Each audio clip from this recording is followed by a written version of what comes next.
kung pobre nga tao nga medyo wa kailis mo ana sa mayor, sayon na kayo nga, uy, awad na kayo naibisita si mayor.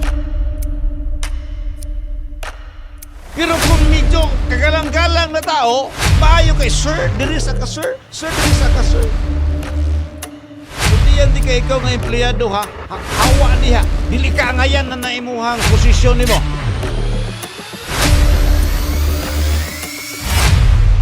Kasayura uban ni Chris Sumali.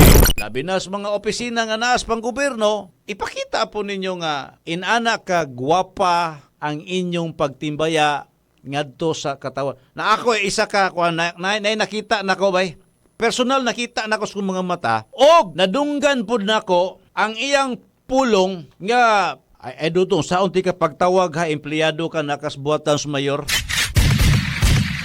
Nga, kung pobre nga tao nga medyo wa kailis mo ana sa mayor, sayon na kayo nga, uy, awad na kayo naibisita si mayor.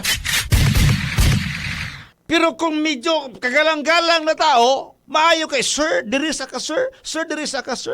So tiyan di kay ikaw nga empleyado ha, hawa diha. Dili ka ngayan na naimuhang posisyon nimo. Pili-pilion ang tao ayuhon og tagad. O pero kining empleyado ha kung gipasabot, lahi ni siya. Kanang mga arangan og posisyon, muna iyang atimanon pagayo. Pero katong mga pobre, usay, singkasingkahan pa niya. Ha? Singkasingkahan, nag-report na ako nimo. Gamay slide ka na lang. Naata sa panggobyerno gali, ayuhon na to pag akatar ang mga katawan nga naadiha, kay ikaw, gisilduhan ka anang mga tao nga ning ana da si mong opisina. Dili ikaw ang nagsildo sa mong kagalingon. Gusto ka, ganahan ka, og taas imong sweldo. Tarunga imong trabaho para doon na kay increase. O pa kay saktong trabaho, huwag kayo magkadima imong trabaho. Gusto pa kay mo diman o dakong sweldo.